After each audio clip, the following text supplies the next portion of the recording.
अभी जो कश्मीर में हुआ, पूरी उम्मत मुस्लिमा उसकी निंदा करती है, कड़ी निंदा।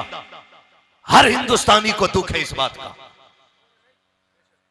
हर हिंदुस्तानी को दुख है इस बात का कि ये जो भी हुआ कि बहुत गलत हुआ है। लेकिन मैं कहना चाहता हूं नफरत फैलाने वाले लोगों से, हमें नहीं मालूम वो बेचारे तन्हा थे, कैसे मारे गए। आतंकवाद का कोई मजहब नहीं है, आतंकवाद खुद में एक फितना है। मैं मुजफ्फरपुर की इस जमीन पर बैठ के कह रहा हूं, हर मुसलमान को उससे तकलीफ है, लेकिन कुछ जहर खोलने वाले लोग सोशल मीडिया पे बैठ करके मुसलमान और हिंदू मुसलमान कर रहे हैं। बात बताऊं, मुसलमान कैसे होते? तारीख न पढ़ी हो तो पढ़ लेना। राजस्थान में एक बुजुर्ग लेटे, उनके मजार पे आज भी चले जाओ, लंगर चलता है। जब आप बाहयात थे तो आपकी खानकाह थी, खानकाह में खाना बना, सारे लोगों ने खा लिया, एक छोटा बच्चा बैठा रह गया। आप फरमाने लगे, तुमने खाना नहीं खाया बेटे? उन्होंने कहा जी मैंने नहीं खाया। कहा क्यों? कहा मैं हिंदू हूं। फरमाने लगे लंगर तो सबके लिए। कहा जी हम गोश्त नहीं खाते, और लंगर में गोश्त बनाए तो जानते उन्होंने क्या कहा? उन्होंने ऐलान किया आज के बाद हमारी खानकाह में गोश्त नहीं बनेगा, वो खाना बनेगा जिसे आके हर धर्म का बंदा खा सकता है। ये हमारे खानकाही निजाम है, ये हमारी तारीख है। और मैं डंके की चोट पे कहता हूं, उठाओ जितनी भी वीडियोस कोरोना लॉकडाउन के टाइम की हैं, जब हमारी कौम के नौजवान रोड पे पानी लेके उतरे तो हमने धर्म देख के नहीं, प्यास देख के पानी पिलाया था। हमने मानवता को जिंदगी दी थी, हमने इंसानियत सिखाई थी। मैं पूछना चाहता हूं इस मुल्क को नफरत की आग में झोंकने वालों, अगर तुम्हें तारीख ना पता हो वो इस्लाम को क्या समझेंगे? जिन्होंने 4 गैरों की किताबें पढ़ के इस्लाम के बारे में फैसला दिया, इस्लाम की पहली जंग है जंग बद्र, 313 है, कोई लड़ाके नहीं है, कोई मुजाहिदीन नहीं है, कोई लंबे बेहतरीन खिलाड़ी जंगजू नहीं थे, बल्कि निहत्ते थे। 313 निकले गए, पूरी तलवारें तक नहीं थी, किसी के हाथ में लकड़ी थी, किसी के हाथ में टूटी तलवार थी, कोई सिर्फ ढाल लेके निकला गया, कोई सवारी पे गए तो कोई पैदल निकल गया, किसी पे जिरा गए तो कोई नंगे पैर चल रहा है। अल्लाह अकबर, तारीख गवाह है, जब ये जमात निहत्ती जा रही थी तब मेरे नबी ने बुला के कहा था आओ तो सही, जंग के आदाब तो सीखते जाओ, तरीके तो सीख लो। या रसूल अल्लाह बताए तो सही तरीका क्या है? आका करीम फरमाते हैं सुनो, किसी बच्चे पे हाथ नहीं उठाना है, किसी औरत पे हाथ नहीं उठाना है, किसी बुजुर्ग पे हाथ नहीं उठाना है। या रसूल अल्लाह वो तो कत्ल करने आ रहे हैं, हमें मिटाने आ रहे हैं, जिंदा क्यों छोड़ा जाए? मेरे नबी ने कहा था सुनो, बच्चे पे हाथ ना उठाना, औरत पे हाथ ना उठाना, किसी कमजोर पे हाथ ना उठाना। और अगर तलवार चलाते चलाते कोई तेरी तलवार की जद पे आ जाए और मामान मांग ले, फरमाया तलवार रोक देना। आका ये किस लिए? फरमाया तुम धार देख रहे हो, मैं दिया जाने वाला किरदार दे। नारे तकबीर, नारे रिसालत, बस लगे आला हजरत, जिक्रे करबला, जिक्रे करबला, हजरत मुफ्ती हम्माद रजा मुरादाबाद। माशाअल्लाह, बहुत अच्छे। हमें फख्र है, अल्लाह ने हमें मुसलमान बनाया है, बेशक अल्लाह ने हमें मुसलमान बनाया, सारे बोलो अल्लाह ने हमें मुसलमान बनाया, अल्लाह ने हमें मुसलमान बनाया, मुसलमान बनाया है। और इस्लाम की खासियत यह है, ये खासियत है इस्लाम की, सूफी साहब क़िबला आप लोग सब जानते हैं, सिर्फ इनको बताने के लिए बोल रहा हूँ। खासियत है इस्लाम की, जिसके सीने में कलमा आ जाता है, कलमे से पहले उसके सीने में हमदर्दी आ जाया करती है। उसके सीने में कलमे के साथ सीने में हमदर्दी आ जाती है। सहाबा से पूछो ना, पूछो सहाबा से, खुद कहती हैं या रसूल अल्लाह जब तक आप नहीं आए थे ना, हम बेटियों को कत्ल करते थे और फख्र से कहते थे मैंने 7 बच्चियां मारी हैं, मैंने 13 बच्चियां खानदान की जिंदा कत्ल कर दी। सहाबा कहते हैं महबूब आप पे कुर्बान जाएं, जब से आप आए हैं ना अब पैर इतना संभल के रखते हैं कहीं पैर के नीचे चूंटी ना आ जाए। सरकार जो बेटियों को मारते थे आज चूंटियों के मरने से डरने लग गए हैं। आप बात करते हैं इस्लाम की, आप बात करते हैं इस्लाम की। आज भी अगर खून की जरूरत पड़ती है ना फौजियों को या मुल्क के किसी भी बीमार को, कसम खा के कहता हूं सबसे ज्यादा तादाद में मुस्लिम नौजवान निकल के आते हैं। आप किस कौम की बात कर रहे हैं? आप किस कौम की बात कर रहे हैं? हम कल भी मुल्क के वफादार थे, आज भी मुल्क के और कल भी मुल्क के वफादार। क्यों? क्योंकि ये मुल्क हमारा था, हमारा है, हमारा रहेगा, हमारा। रहेगा। ये पीछे वाले क्यों चुप बैठे? हिंदुस्तान हमारा मुल्क रहेगा और हमेशा हम वफादार रहेंगे। किसी को सर्टिफिकेट देने की जरूरत नहीं है। तो ये हालात अल्लाह बेहतर फरमाए हमारे मुल्क के। हम बताना चाहते हैं इस्लाम क्या है, समझो जरा इस्लाम। एक मौलवी आके भौंकता है, कहता जी मैं क्या बताऊं, हाँ ये तो कमी है, ये तो कमी है, ये तो कमी है। खाली कलर बदला हुआ रुमाल डाल रखा था गले में, किस कलर का था नाम नहीं लूंगा। समझ सकते हैं कौन सा कलर चढ़ता है तो बंदा बेईमान बन जाता है। अलग से बताने की मुझे कोई जरूरत नहीं। फिर वो इस्लाम की बुराई करता है बैठ करके। मैं पूछना चाहता हूं, तारीख याद नहीं ना हो तो घर में माँ देखो, अगर माँ मुस्कुरा रही है तो फिर हुजूर का सदका है। अगर बेटियां खुश हैं घर के अंदर तो फिर ये इस्लाम का करम है। सुने, अगर बहनें भाई कह के आवाज दे रही हैं तो मदीने वाले का सदका है।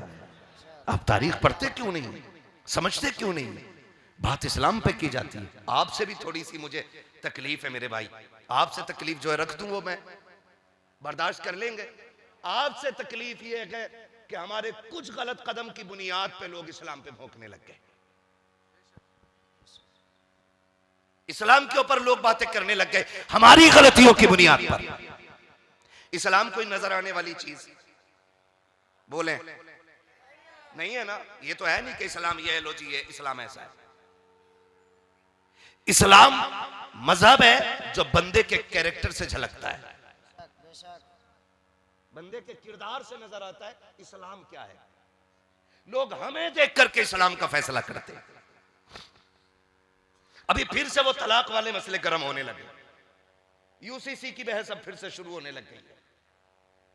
अगर किसी से सवाल किया जाए, कोई इस्लाम के खिलाफ भौंक रहा हो और उससे कोई बात कह दी जाए कि ये सेकुलर मुल्क में इस तरह की बातें अच्छी नहीं है, क्यों करते हो, तो कहते हैं जाओ अपने मौलवियों से जाके कहो कि वो तलाक बंद कराएं।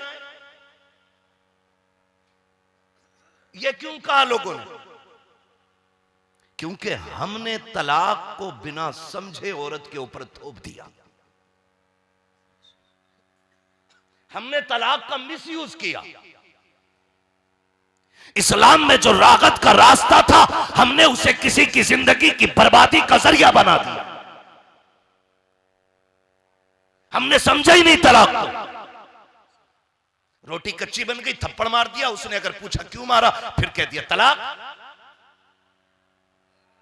कपड़े वक्त पे धुले नहीं मिले, हमने उठ के उसको गालियां दी और कह दिया तलाक। हमने जब रिश्तों को खेल समझा ना तो फिर लोगों को हम पे बोलने का मौका मिला। आज मेरे घर में रहने वाली किसी की बेटी है, कल मेरी बेटी किसी की घरवाली बनेगी। तो अगर मैं ये चाहता हूं कि मेरी बेटी सुख में रहे तो फिर मैं ये क्यों नहीं चाहता कि मैं दूसरी की बेटी को दुख ना दूं? मैं क्यों नहीं सोचता इस बात को?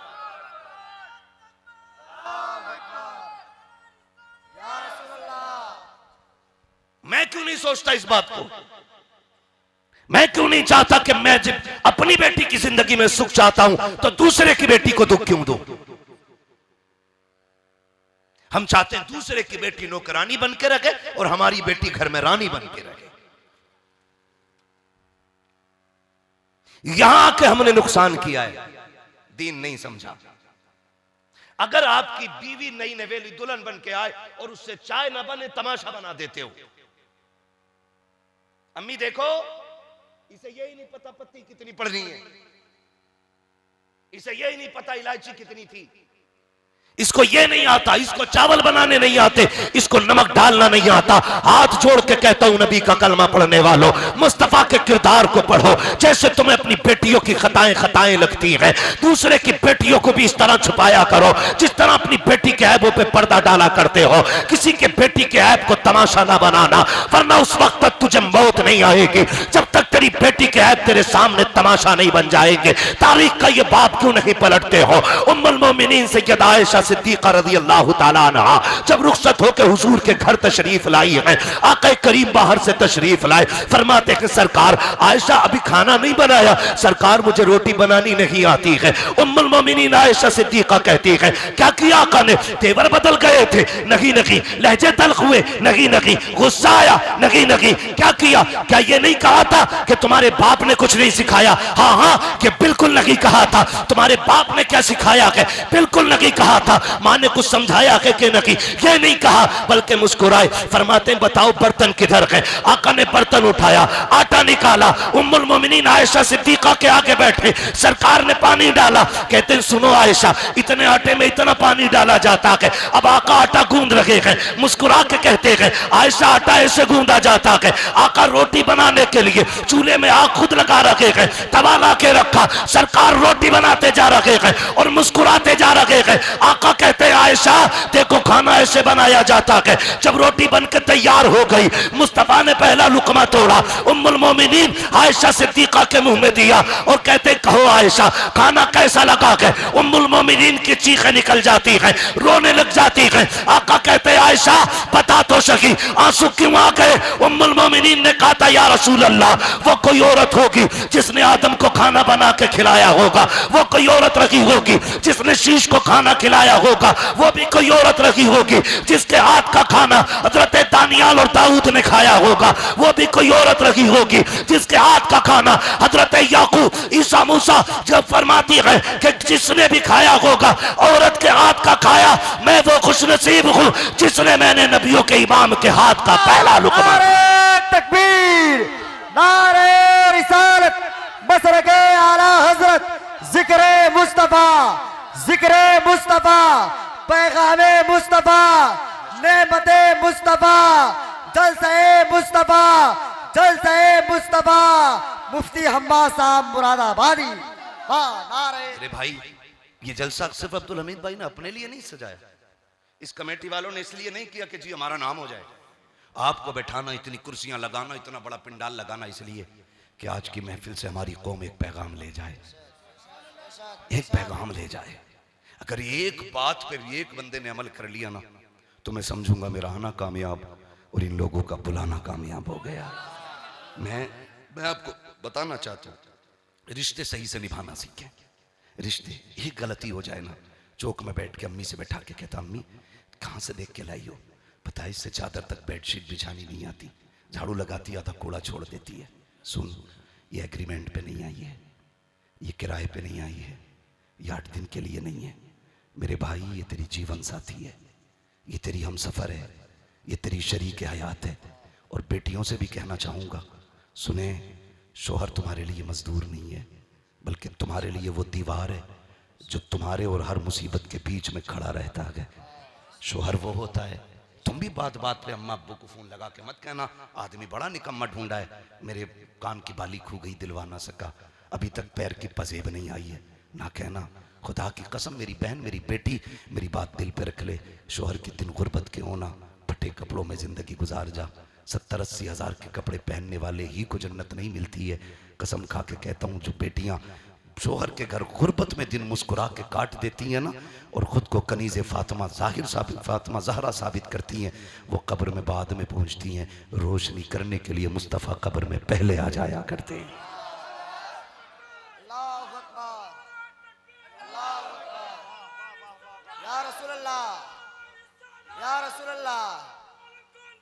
जिंदाबाद जिंदाबाद जिंदाबाद जिंदाबाद जिंदाबाद, अल्लाह अकबर, या रसूलल्लाह। जाओ बेटियों से जाके कहो रुखसती के वक्त अपनी बेटी को कोई सबक पढ़ाना या न पढ़ाना, इतना ज़रूर पढ़ाना जितना मेरे नबी ने अपनी बेटी को पढ़ाया था। और फरमाया था फातिमा आज तक मेरी जिम्मेदारी थी, आज के बाद अली की जिम्मेदारी है।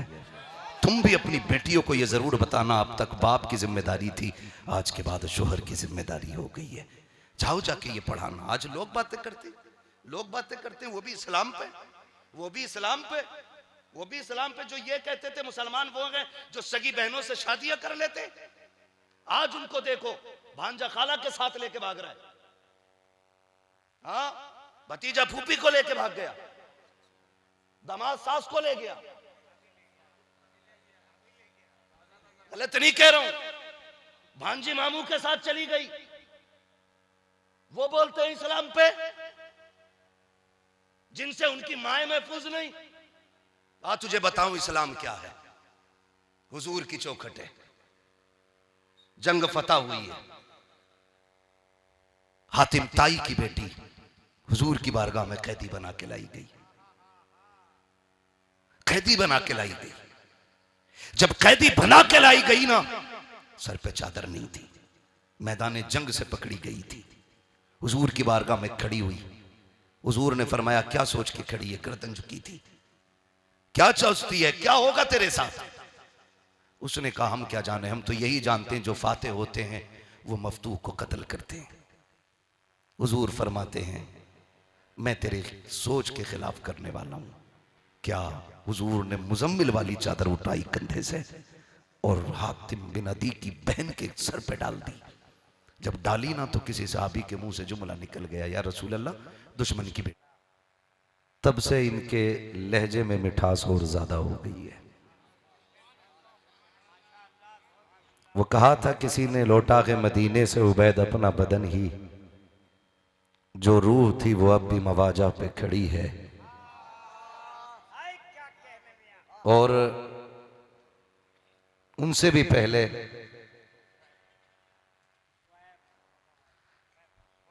बहुत ही कम उम्र से हुजूर की नात पढ़ने वाला सना खां अजीजम शोएब रजा वारसी,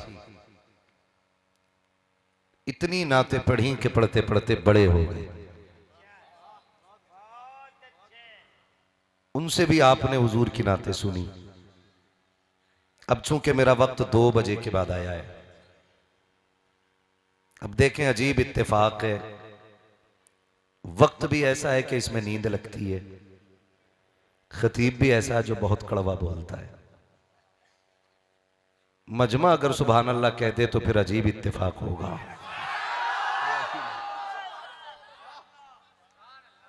क्योंकि ये तो आप शुरुआत में कह रहे हैं ना, जब मैं बोलना शुरू करूंगा तो फिर सुभान अल्लाह कहने वाले मुश्किल से मिलते हैं, है ना। ये तो आपका जज्बा अल्लाह सलामत रखे। क्या नाम है भाई हमारे सेक्रेटरी साहब?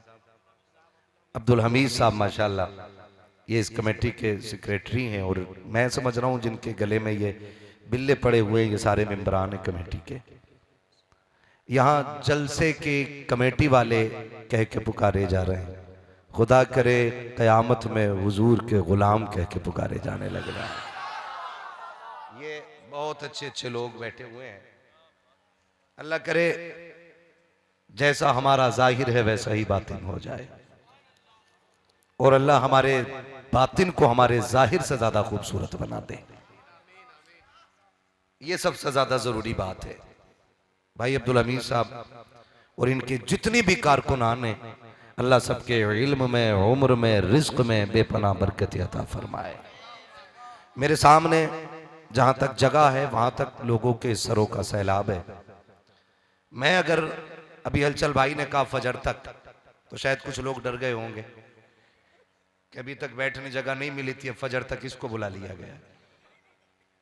मैं किसी को रोकता भी नहीं हूं और बैठने भी नहीं कहता हूं, मर्जी है, चाहे तो सुने चाहे तो सोए। और मैं सूफी साहब के बिला कभी ये भी नहीं कहता जलसे में बैठा कोई सो रहा है मैं कि उसको उठा दो।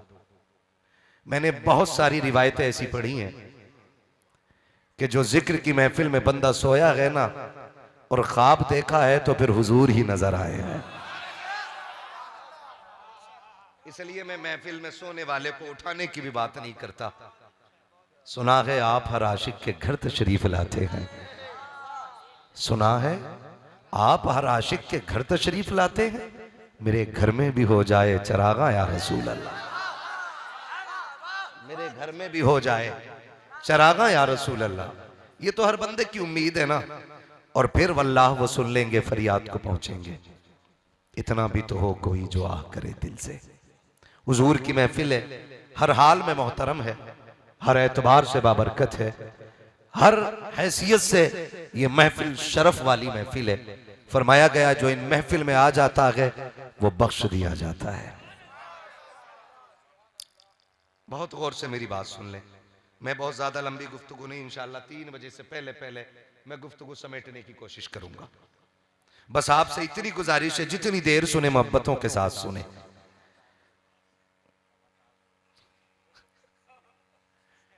सूफी साहब उंगली दिखा रहे हैं, खुदा सलामत रखे। अगर ऐसे कलंदर हमारी जमात में मौजूद है ना, तो फिर चलते फिरते लोग भी हुजूर के दीवाने बनते नजर आएंगे। वह है ना, निगाहे वली में वो तासीर देखी, बदलती हजारों की तकदीर देखी। मैं होशो हवास अपने इस बात पे खो बैठा, तुमने जो कहा हंस कर आया मेरा दीवाना। हाँ, तुमने जो कहा हंस कर आया मेरा दीवाना। शिवानी साहब कबिला से बड़े खूबसूरत आपने अशार सुने। एक शेर में पढ़ूं, लहजे में पढ़ दूं या ऐसे ही पढ़ दूं? हाँ, ये नाराज हो जाएंगे इसलिए लहजे में नहीं पढ़ूंगा। हाँ, बड़ी बात कही थी बेदम वारसी ने। कहा था सारी दुनिया की निगाहों से गिरा है बेदम, सारी दुनिया की निगाहों से गिरा है बेदम, तब कहीं जाके तेरे दिल में जगह पाई है। अजीजाने मिल्लत इस्लामिया, शुक्र परवरदिगार है कि उसने हमें और आपको मुसलमान बनाया है। रब्बे कदीर का एहसान कि उसने हमें कलमे की दौलत अता फरमाई, हुजूर की उम्मत में जीने का शरफ अता किया, और करम बालाए करम यह किया कि हमारे अकीदे की हिफाजत के लिए बरेली का अहमद रजा दिया है। मैं ये बात अक्सर कहता हूं कि अपने बच्चों को घुट्टी में इमाम अहमद रजा का सबक पढ़ाओ। अपने बच्चों को उठते बैठते वो दर्स जो इमाम अहमद रजा ने दिया है वो अपने बच्चों को पक्का याद करा दो। इसलिए कि फितने इतनी तेजी से बढ़ते जा रहे हैं कि नई नई शक्ल और नई नई सूरतों में हमारे माशरे में, हमारे समाज में बीमारियां बढ़ती जा रही हैं। और हर बीमारी से निपटने का सिर्फ एक इलाज है, और इस इलाज को इश्क रसूल कहा जाता है। और वह मेरे इमाम ने घुट्टी में पिलाया। उन्होंने कहा था जान है इश्क मुस्तफा, रोज फजू करे खुदा, जिसको हो दर्द का मजा नाजे दवा उठाए क्यों। और आगे फरमाते हैं कि इश्क तेरे सदके जलने से छुटे सस्ते, जो आग बुझा देगी वो आग लगाई है, जो आग बुझा देगी वो आग लगाई है। अपने बच्चों को इश्क रसूल घुट्टियों में दें, इनको आला हजरत का तारुफ कराएं, और इस तरह से नहीं जैसे गैरों ने कराया। उन्होंने कहा कि आला हजरत काफिर बनाने की मशीन थे, आप अपने बच्चों को बताइए कि आला हजरत आशिक बनाने की मशीन है। या आप अपने बच्चों को घुट्टी में पिलाइए कि आला हजरत काफिर बनाने की मशीन नहीं, आला हजरत आशिक बनाने की मशीन है। आप कहेंगे कैसे? तो मैं कहूंगा जाओ एक एक नाम उठा के देखो। जो जितना आला हजरत के करीब रहा है उसने इश्क का उतना ही सबक मुस्तफा का पढ़ा है। पूरी हिस्ट्री आप उठा लीजिए, अपने बिहार की सरजमीन से लेकर के उड़ीसा तक, और उड़ीसा से लेकर के सदरुल्लाह फाजिल की चौखट तक, एक एक बंदे की हिस्ट्री आप पढ़ें, सबके सीने में इश्क रसूल मौजूद नजर आता है। और ये किसने भरा है? बरेली के इमाम अहमद रजा ने भरा है। बरेली के इमाम अहमद रजा ने अता किया है। हमारी जिम्मेदारी है हम अपने बच्चों को ये पढ़ाएं, ये सिखाएं, ताकि हमारे अकीदे महफूज रहने चाहिए। हमारे बीच में कुछ खानकाही लोग खानकाही होने का नाटक तो करते हैं, लेकिन मसलक के आला हजरत की बगावत करते हैं। याद रखिएगा, हिंदुस्तान के अंदर यह पहचान है जो आला हजरत का वफादार नहीं होगा तो फिर मेरा मानना है वो मदीने वाले मुस्तफा का भी वफादार नहीं होगा। कोई ये नहीं कहे कि मैंने आला हजरत को मुस्तफा की बराबरी में लाके रखा है, मगर याद रखिए हम एक बात जानते हैं, जो किसी भी घर के कुत्ते से नफरत करता है वो उस घर के लोगों से कभी वफादारी नहीं कर सकता है। और आवाज आती तुझसे दर, दर से सग, सग से है मुझको निस्बत, मेरी गर्दन में भी है दूर का डोरा तेरा।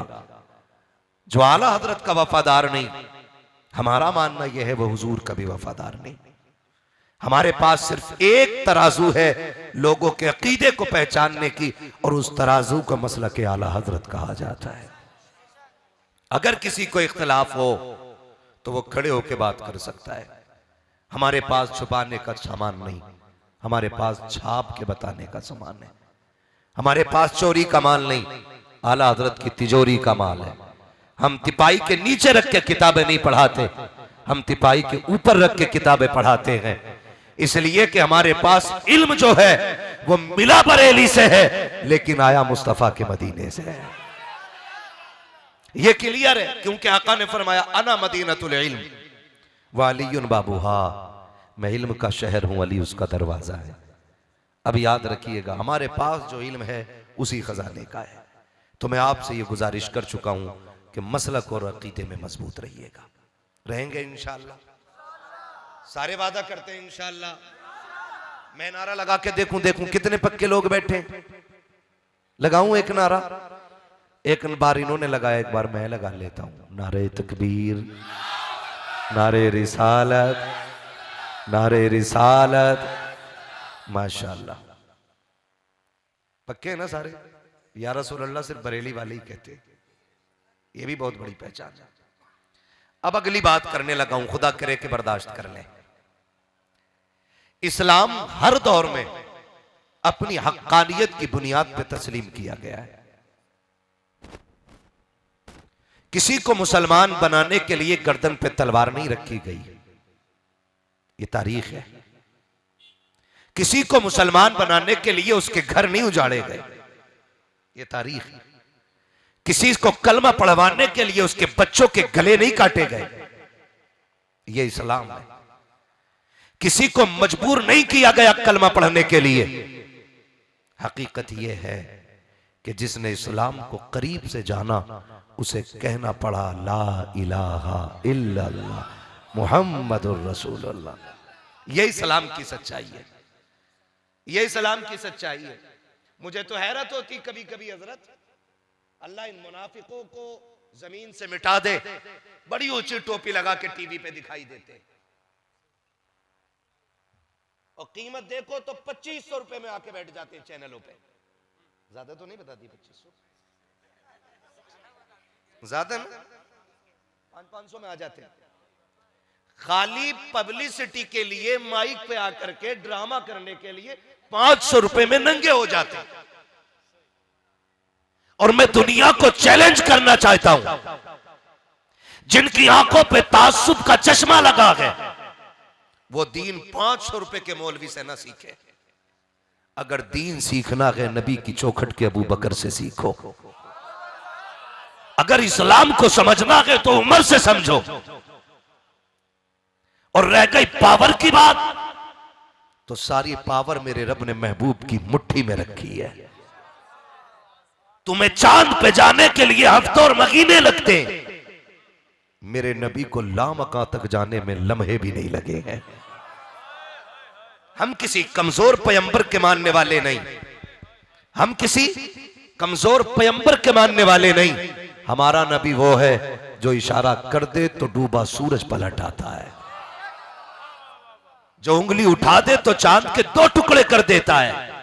हम कभी हुकूमतों के रवैये देख के पहलू नहीं बदलते हैं। हमने 313 की तारीख पढ़ी है, हमने 72 की तारीख पढ़ी है। जब 72 के मुकाबले में 22,000 खड़े थे, तब भी हमने रविश नहीं बदली थी। जब 313 के मुकाबले में हजारों खड़े थे तब भी हमने रविश नहीं बदली थी। आज अगर लाखों मुकाबले में आ गए हैं, आज भी सीना ठोक के कहते हैं डराने की जरूरत नहीं है। आज भी हमारा यही मौकिफ है, उन्हें जाना उन्हें माना, न रखा गैर से काम, लिल्लाहिल हम्द में दुनिया से मुसलमान है।